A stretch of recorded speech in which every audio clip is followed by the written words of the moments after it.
Does your business run like a well-oiled machine?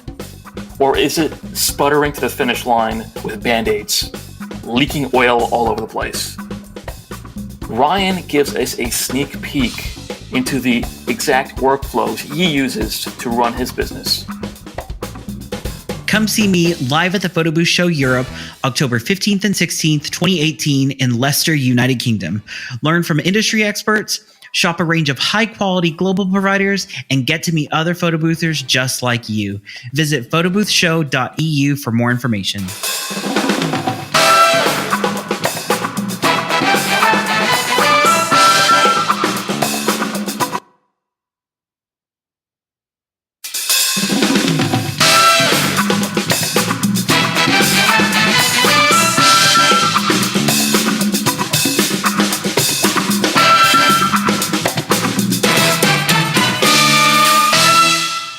Hello and welcome to Super Boothers. My name is Ryan. And I'm Ismail. And you're listening to the Photo Booth Business Podcast.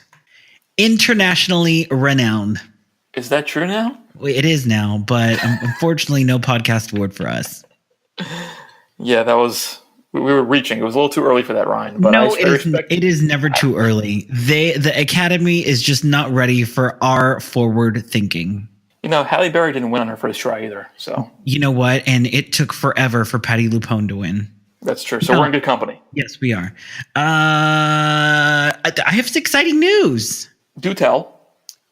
I'm going to... You sound like an old, 30s Disney cartoon. Do tell. I am speaking at the Photo Booth Show Europe. And that is located in the United Kingdom, yes, correct? I apparently have to hop on a plane, not as far as Australia, but I guess it's only 9 hours from Dallas to Heathrow. And then I hop on a little train and then I'm there. That's awesome, man. I wish I could have been there. I always wanted to visit, so maybe the year after. It should be an absolute blast. I'm going to be doing my little workshop on improving your workflows. So I want to touch a little bit of it today.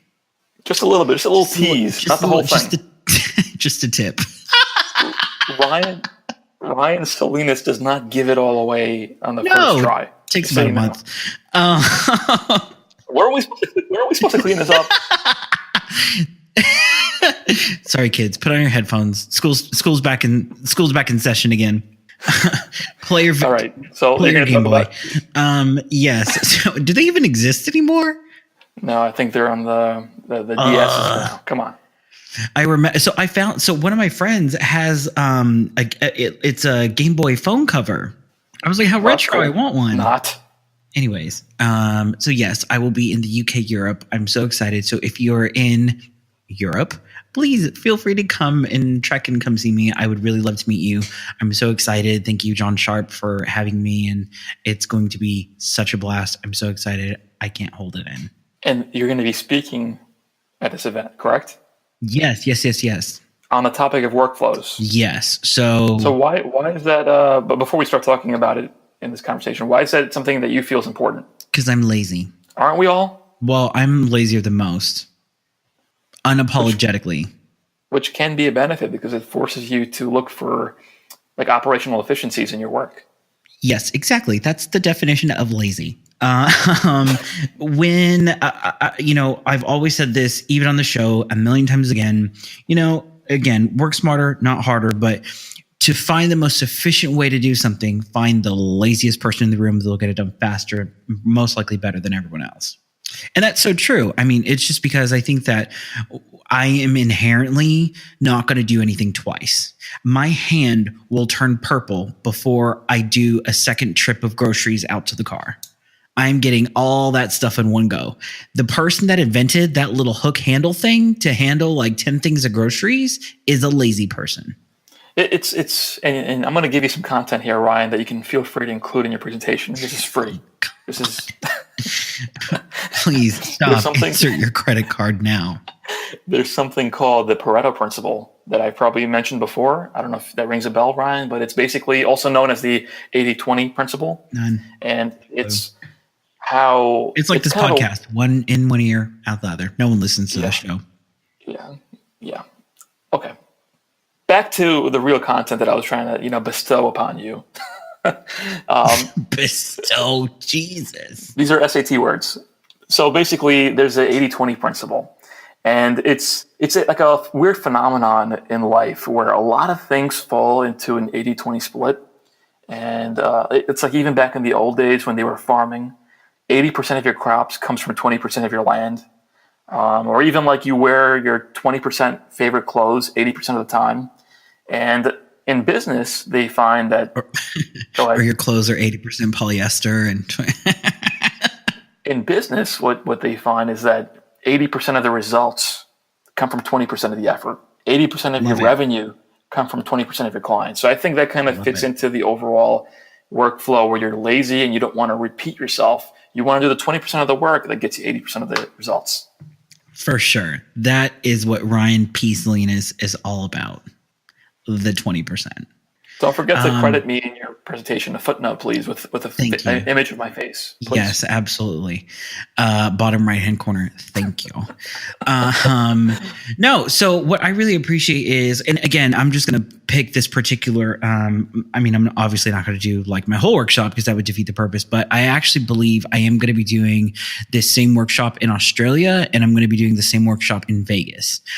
So this is live content only.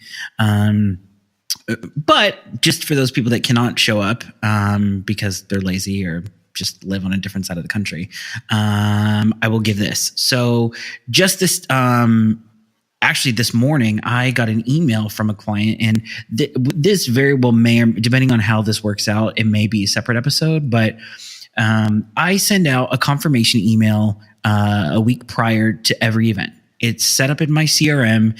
It automatically sends out. It says, hey, listen, here's everything that you ordered from us. Every like little line item. Here's everything that's included. I also do the delivery time.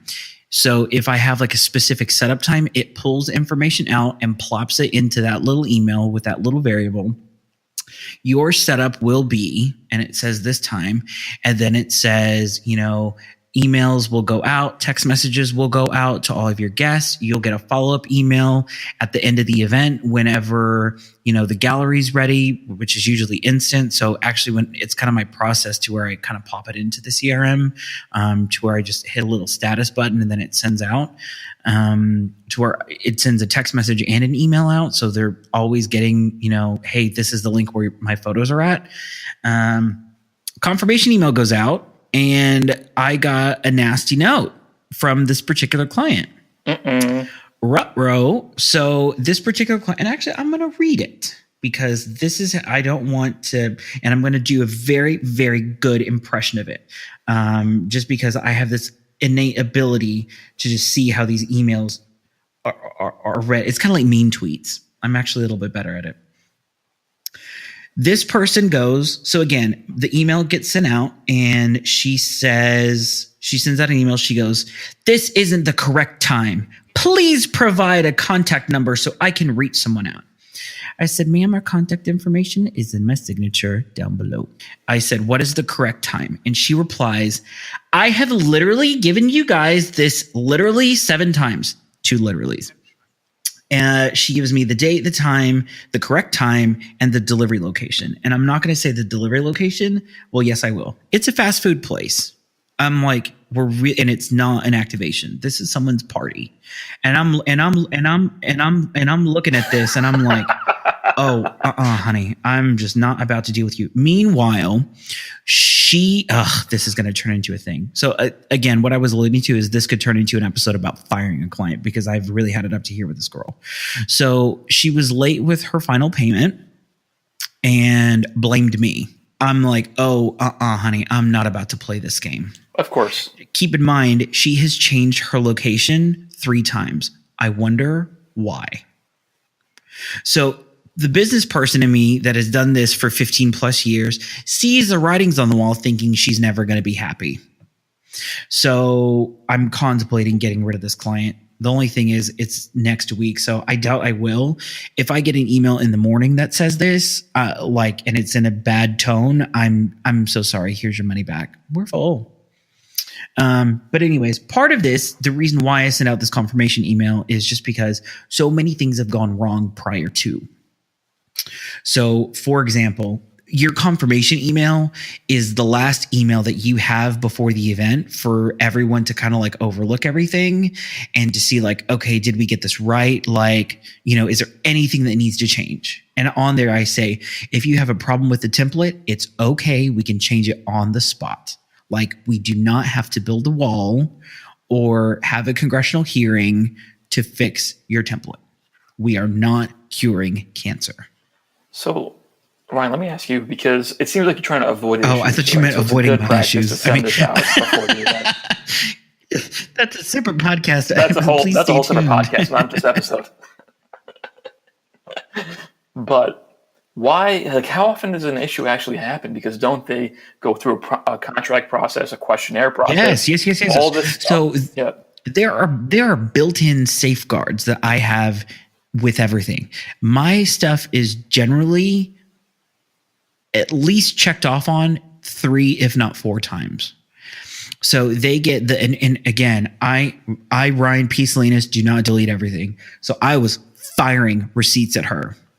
I was like, I do apologize. I said, you have not let us know a time change. I said, we've had 3 different location changes and copied every single one. She requested the 1:30, 2 p.m. setup time for a 2 to 4 event. You've said that, but you haven't. You said setup time. You've never actually changed the actual event time. And literally I save everything. There is no reason for me to like. So whenever she's exaggerating like this, like just tells me like this is going to be a problem. And all the Europe people are probably like, oh my gosh, these Americans. Yes, exactly. We're horrible. No, yeah, totally. So that's the thing is I have built-in safeguards to where I was able to fire that stuff back at her. I don't like doing it. She copped an attitude with me. I don't have a boss. I'm firing it back out at her. So yes, I was a little angry, but in a very nice, polite way. So I actually posted a while back. I said, what's your favorite office clapback? Per my last email, which means, girl, can you read? Very passive aggressive. It totally is. And I'm all about it. You can get a little meaner than that if you wanted to. Oh, I can. Trust me. I can handle it. Per my last email, please see below, and I also attached an image of it with it highlighted in yellow. Yes. You said this. Yes, exactly. I can't handle that type of no, honey. So again, I have the original email that they essentially make their payment on. I have all the changes that happen. So if someone goes in, changes the hours, changes the time, I know who did it and when. If I have them sign a contract. So I do my contracts with Right Signature. So I click a button, it goes to a separate system. A lot of people have this built into their systems. I have mine separate just because I'm just like that, to where it auto-populates essentially the document into a PDF. So she signs it, I sign it, we all get a copy, everyone's happy. Again, the times were 8 to 11 p.m. Sorry, I have your signature on it. Can't help you there.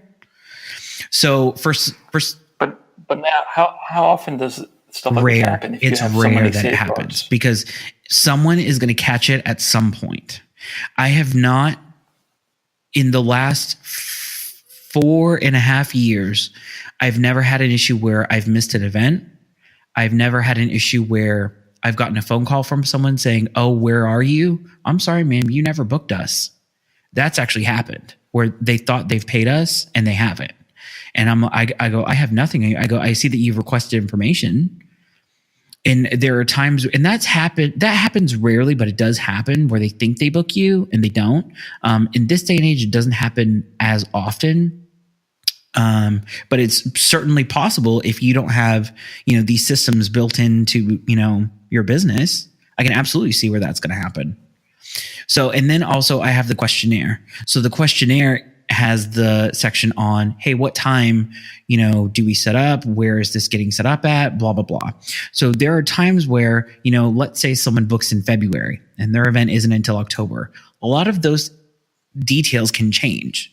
So what I do is we change things with the business in between, that decent amount of time. So for example, like if we have like, hey, listen, we got a new layout system. here you can design your layout. Here's this website. And we need to update or refresh part of it. They can do that. So I've always had those systems kind of built in to where we're not going to have this problem again. So that's another reason. I've talked about this before on episode 61. No, I'm kidding. I don't know what episode it is. I don't listen to this. So no, where it was the instance where we never got the address. So that has changed because the mentality back then was, oh, I'm just going to get their name, their email, the date, and the time. That's all I need. Well, no, you kind of need to know where it's at. So that's something that I have on my intake form, because then people wouldn't complete the questionnaire. So I didn't know where to go, and we don't have phone number. We only have email. We're blowing up that email. No one's paying attention, action required, whatever, like literally. And they just don't respond for whatever reason. And that's happened maybe like 2 or 3 times again, in my entire career. So now when you're building your workflows, right, Are you, in the big picture, are you building it to handle these weird extreme situations, or are you building it to cater to the mainstream, most common situation? Does that make sense? Yes. So I've been doing this long enough to where I have seen the extreme happen. So the extreme is kind of built in and safeguarded in there anyways, to where literally with my contract, nothing can happen that isn't covered in some way of interpretation on there. If they screw up, if we screw up, it's all covered in there. So on there, for example, like a little snippet is, I say, if you do not complete a questionnaire, and we send it out 3 times automatically if they don't complete it. If a questionnaire is not completed, you get a 2x6 print with no customization. That's what you get. So that information is safeguarded in there. So, and they sign off on it. So if the day of the event rolls around, well, how come my name's not on the strip? I'm so sorry. We never received a questionnaire. It was sent to you this time. We never received it, but yet you received my emails because you signed off, you paid me. So I know you're getting my emails. So you can't give me the, oh, I didn't get it, monologue. It's built in there. So yes, this is the remedy for this particular situation. And that's covered with everything. So you can come at me with the most extreme thing, and I will find a way to interpret it either way, for the client or for me. It sounds like you try to do both, right? You try to build a workflow that caters to the most common situation while covering yourself for any of these weird outlier situations. For sure. And that's from start to finish. So that's from the booking all the way until the event's done and after, and the follow-up.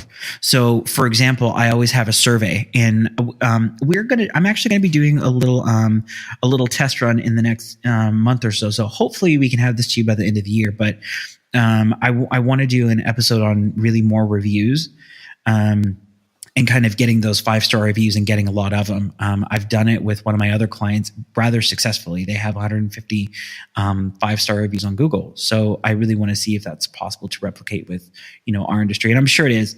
But again, one of the things that I do is I have a survey at the end that comes from me.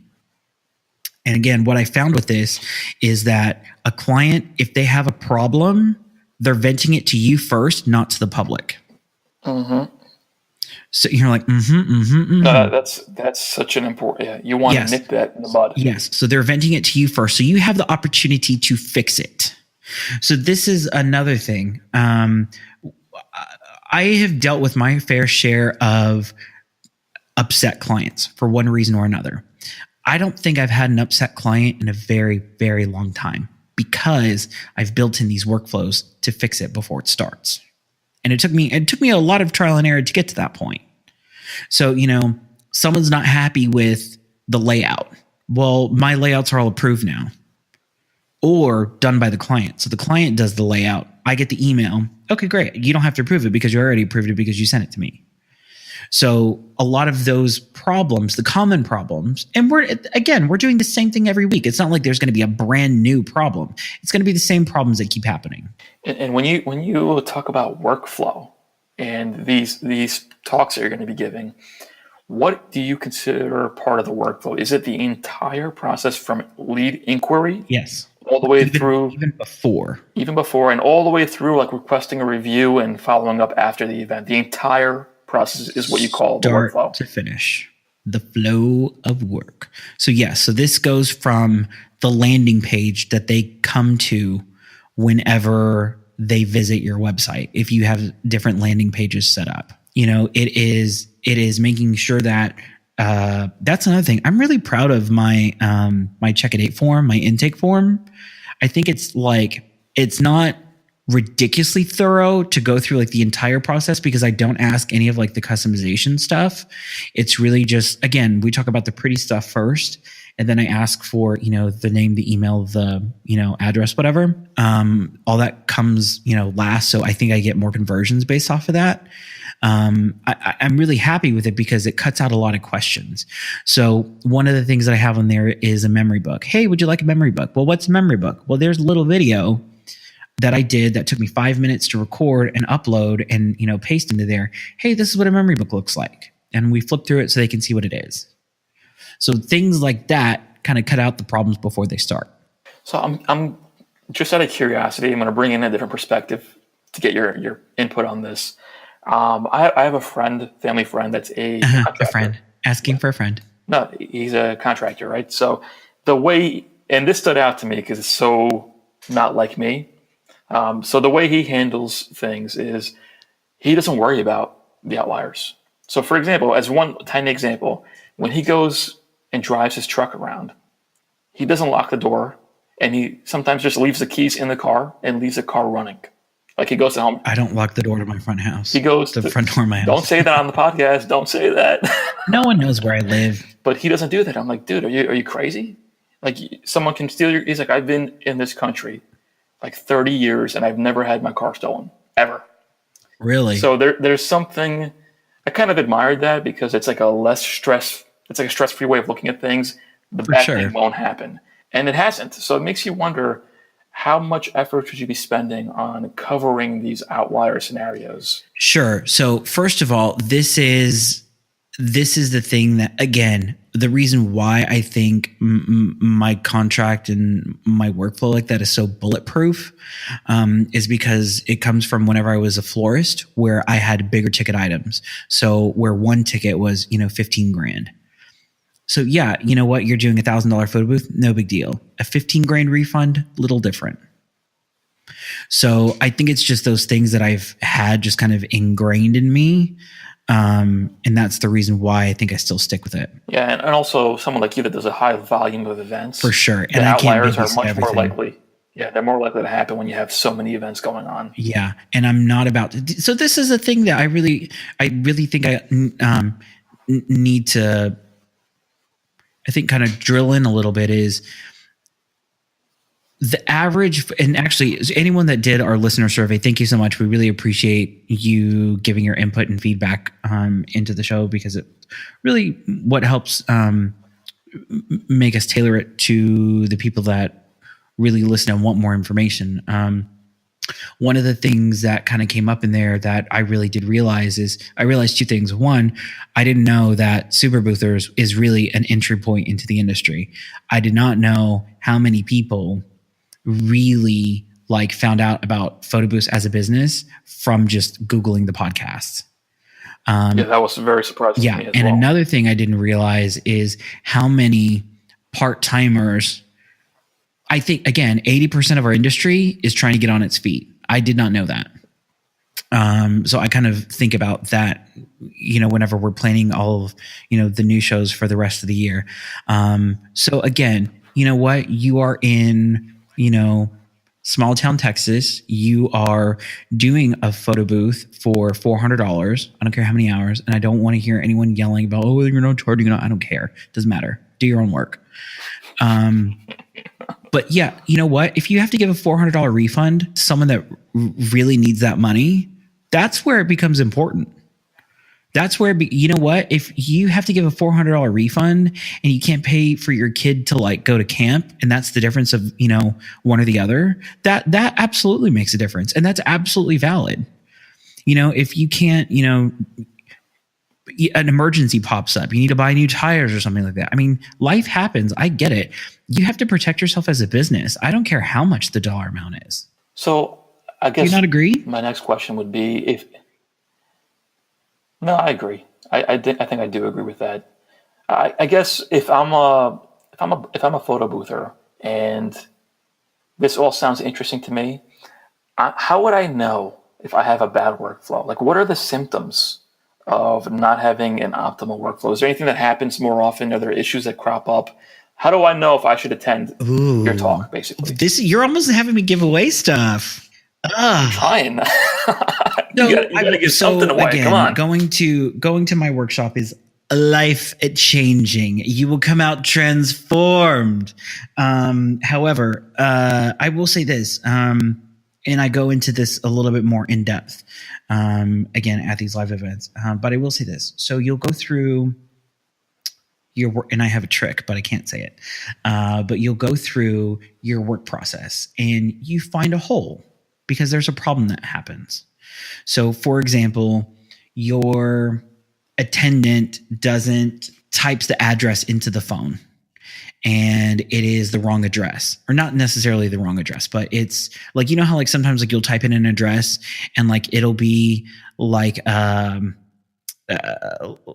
be in like one of two places. Have you ever had that happen? Yeah, like really like. Oh yeah, where it's. It's a mile from where like Google says it is. Oh, total side note. Have you ever heard of Splish Splash Water Park in Long Who Island? goes to Long Island? It's this huge water. It's this huge water park by New York, and I used Google to go find it, and it brought me to this old Asian man's home. I love it. Did you? True story. Please carry on.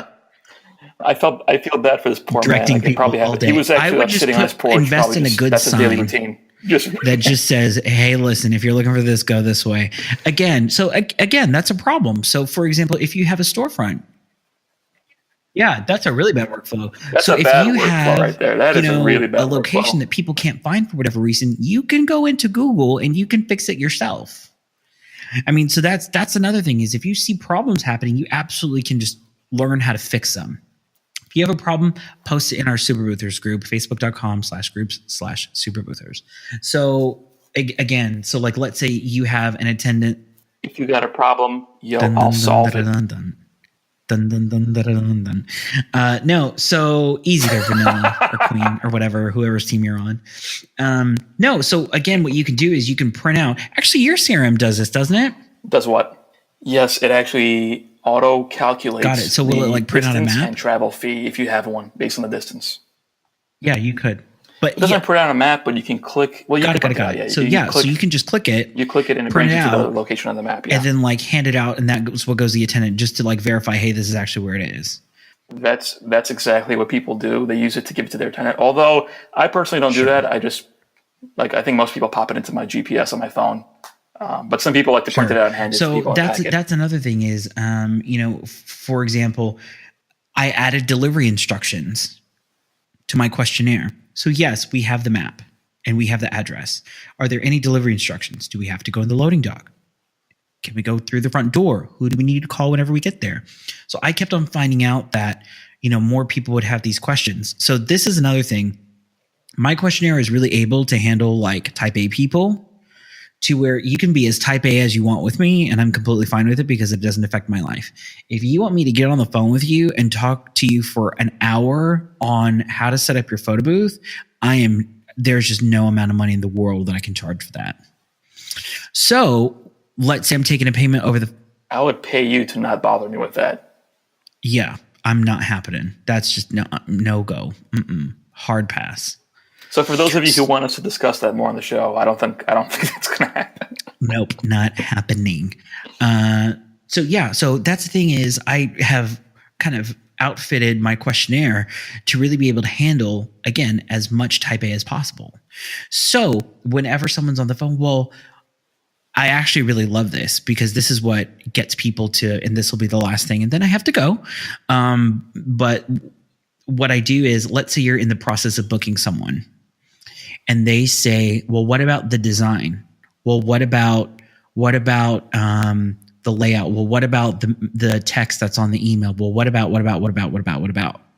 So what I do is, and this is just me being, again, this is just high volume, but this also is a little, that sales process can go off on a tangent.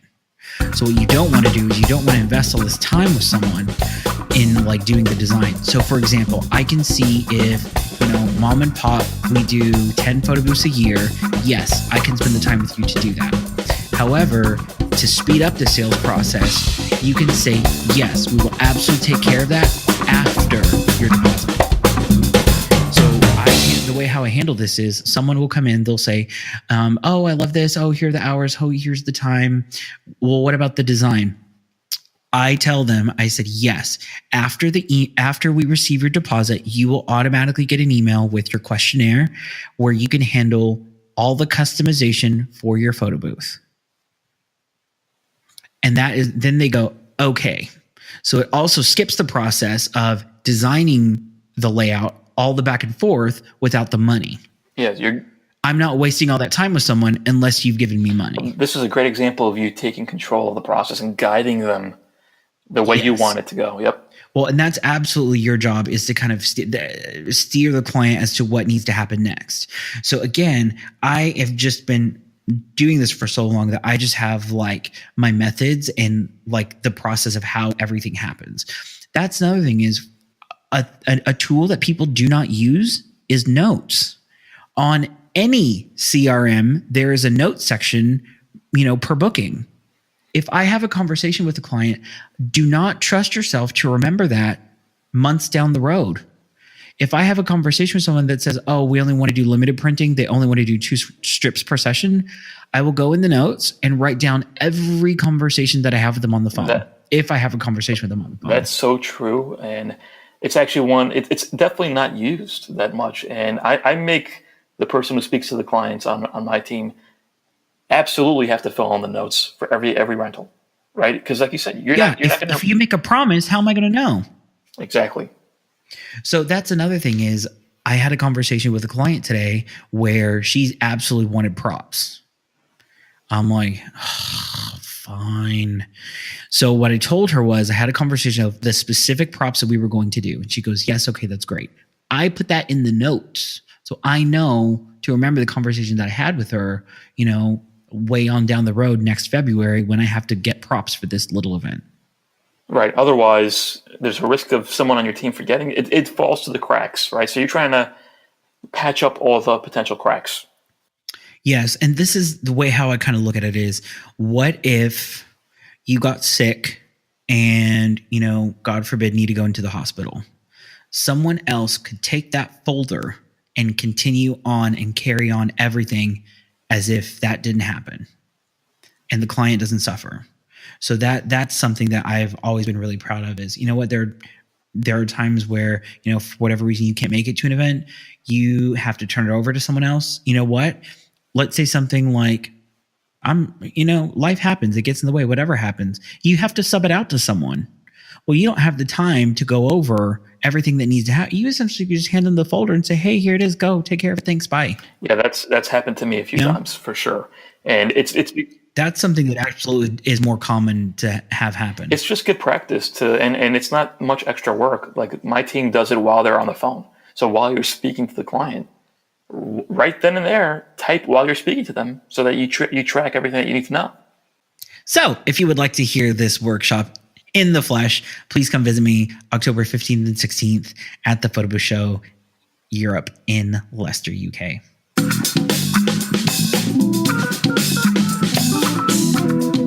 Next week on Super Boothers. This is what I think represents luxury is really minimalism. That would just be kind of my thing. I would focus more on service and making sure that the guest has a good experience. That's another thing that I think we really have another problem with our industry is people use the word experience incorrectly. Yeah, that's happened to me.